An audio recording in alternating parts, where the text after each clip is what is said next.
संतों के बारे में ज़्यादा छानबीन नहीं करनी चाहिए और ज़्यादा अपनी बुद्धि भी नहीं लगानी चाहिए।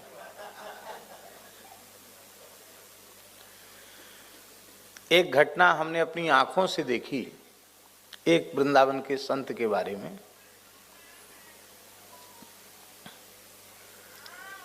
वो कोई सुनी सुनाई बात नहीं, आंखों देखी बात। हमारे वृंदावन में यमुना जी के उस पार एक तीर्थ है, बड़ी रस सिद्ध भूमि मानी जाती है,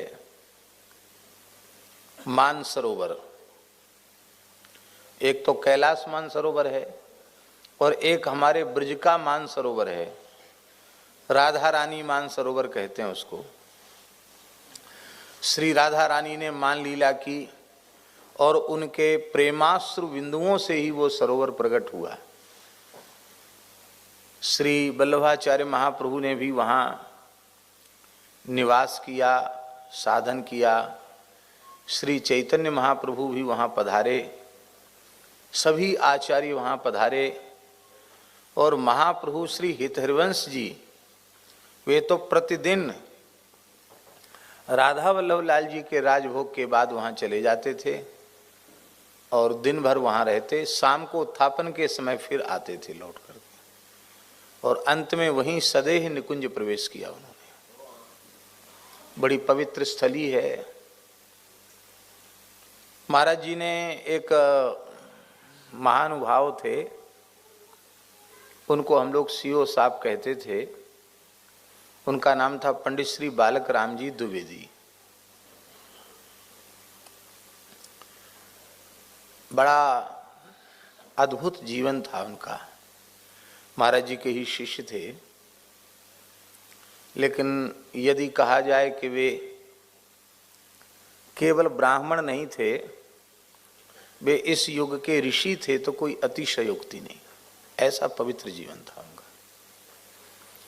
तितिक्षा भी इतनी अधिक थी कि पूष के जाड़े में, वृंदावन की ठंड में, छत के ऊपर चटाई बिछा करके आधी धोती ओढ़ के सो जाते थे।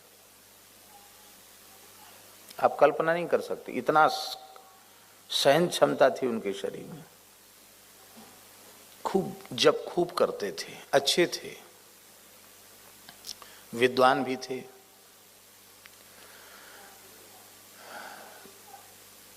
महाराज जी के शिष्य थे पर महाराज जी उनको अपना मित्र कहते थे।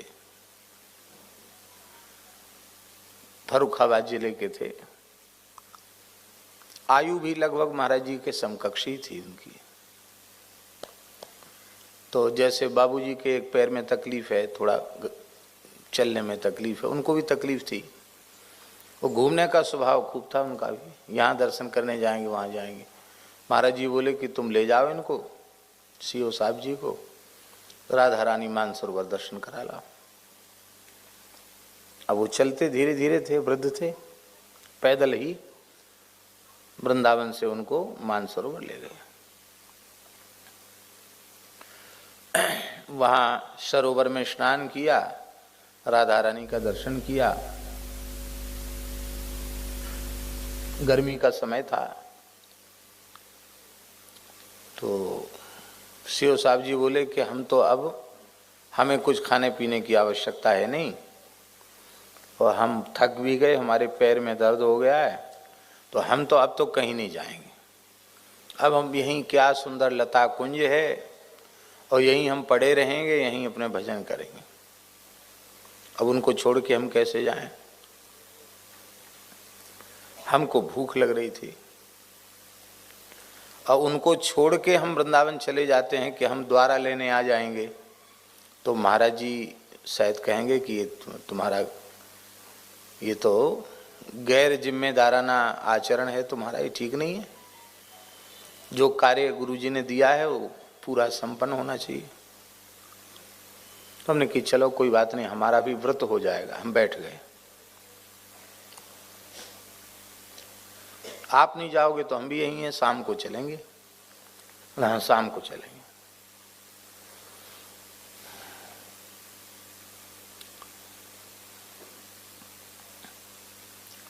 थोड़ी ही देर बाद, लगभग 12 बजे के करीब, आपने देखा होगा एक महात्मा थे सुदामा कुटी में, मनसुखलाल जी। उनके कई नाम थे, कोई कहता था कलयुग बाबा, कोई कहते थे मनसुखलाल, महाराज जी कहते थे मनसुखलाल, और नाम उनका था श्री ब्रजमोहन दास जी। पुराने संत थे। और परम पूज्य श्री सुदामा दास जी महाराज उनको सतयुग बाबा कहते थे। और परम पूज्य गोरेदाऊ जी वाले बड़े महाराज जी, परम पूज्य श्री वैष्णव दास जी महाराज, वो भी उनको सतयुग बाबा कहते थे। और ब्रजवासी उनको कलयुग बाबा कहते थे।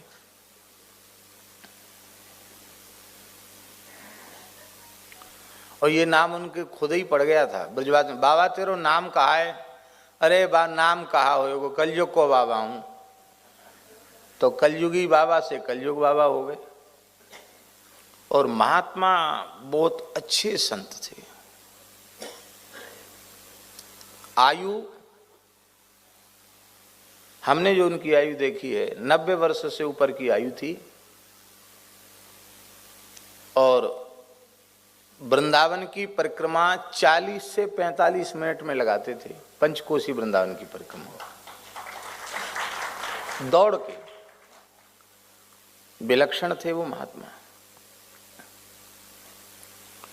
और उनके मन में कभी आ जाता तो एक दिन में, आप विश्वास नहीं कर सकते हमारी बात पर, कभी उनके मन में आ जाता तो महाराज जी से पूछते, भक्तमाली जी से, कि गिरिराज जी के परिक्रमा की इच्छा है, राधा रानी और नंदगांव के दर्शन की इच्छा है बरसाने की, आपकी आज्ञा हो तो कल चले जाएं। महाराज जी कहते ठीक है चले जाओ। तो सवेरे चाय पी के वो चलते, गिलास में चाय बना लेते थे। काय में चाय? एक गिलास में चाय बना लेते थे। इतनी सी उनकी सिगड़ी थी, उसका इतना उसका मुंह, 2-4 कोयला में गरम, उसी में एक गिलास में चाय बना लेते थे। और कटोरी में पकौड़ी बना लेते थे, छोटी सी कटोरी में पकौड़ी बना लेते। तो वृंदावन से पैदल चलकर, आप सुनकर आश्चर्य करेंगे, वृंदावन से पैदल चलकर मथुरा भूतेश्वर महादेव का दर्शन करते हुए, मथुरा से पैदल चलकर गिरिराज जी में 7 कोस की परिक्रमा कर, एक ही दिन में 7 कोस की परिक्रमा करके पैदल बरसाना गौरवन की परिक्रमा करके राधा रानी का दर्शन करके पैदल नंदगांव नंदलाला का दर्शन करके, और पैदल वहां से कोसी, और कोसी से पैदल छठीकरा होते हुए, गरुड़ गोविंद होते हुए रात तक वृंदावन। हम फिर कह रहे हैं कि अभी भी लोग विश्वास नहीं करेंगे कि कोई व्यक्ति इतना चल सकता है।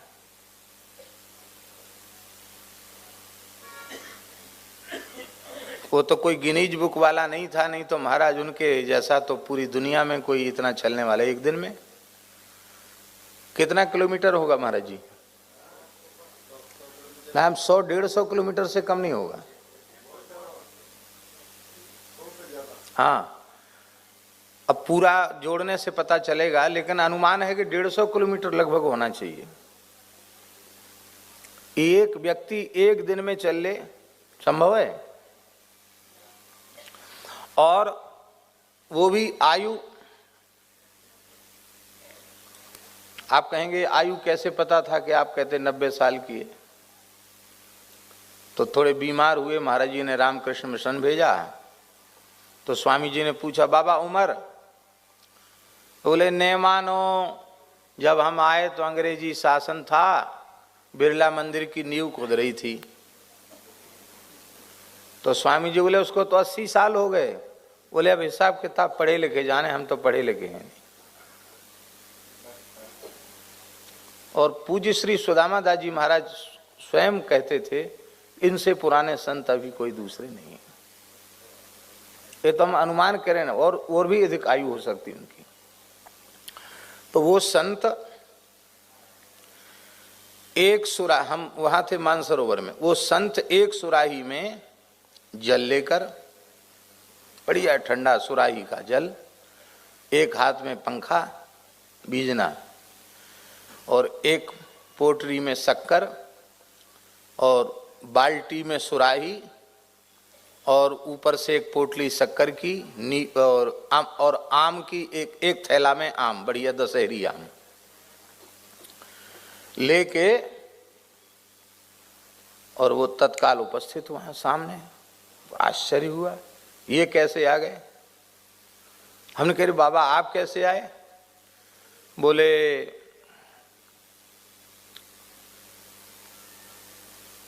मेरे राम के मन में आया कि ये बुढ़े तो वहीं पड़ जाएंगे जाके और हमारे पंडित जी दिन भर भूखे रह जाएंगे,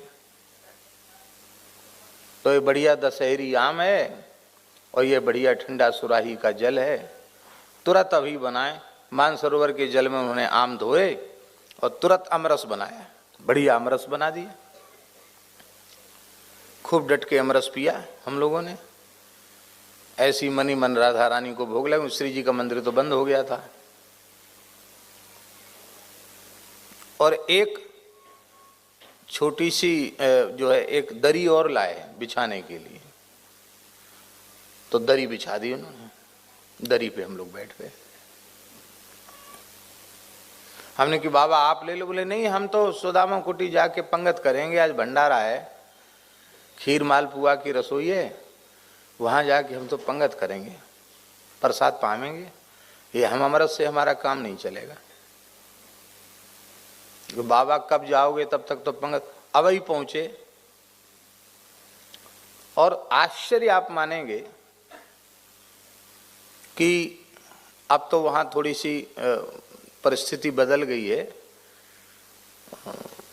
पहले नया रोड नहीं था, ऊंचा था और वहां से छोटा रास्ता था झाड़ी वाला। हमने जितनी देर में दरी झाड़ी उतनी देर में बाबा लगभग 1.5 किलोमीटर चले गए। कितने? माने जिधर वो दिखाई पड़े ऐसे ऐसे चलते हुए, वो कम से कम 1.5 किलोमीटर से कम नहीं होगा। तो हम खड़े हो गए थोड़े ऊंचे पर, तो मैंने देखा ऐसे ऐसे ऐसे ऐसे दिखाई पड़ रहे हैं और कुछ नहीं दिखाई पड़ रहा। अब पहुंच गए।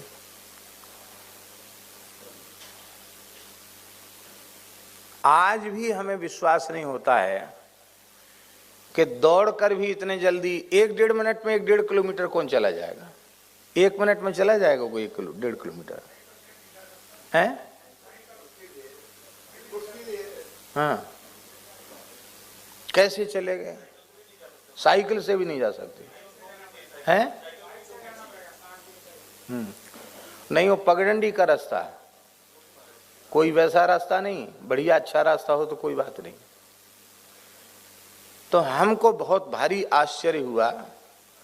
और जो सीओ साहब जी थे वो तो बड़े पढ़े लिखे आदमी थे, उनको भी बहुत आश्चर्य हुआ। बोले ये महात्मा तो कोई विलक्षण है।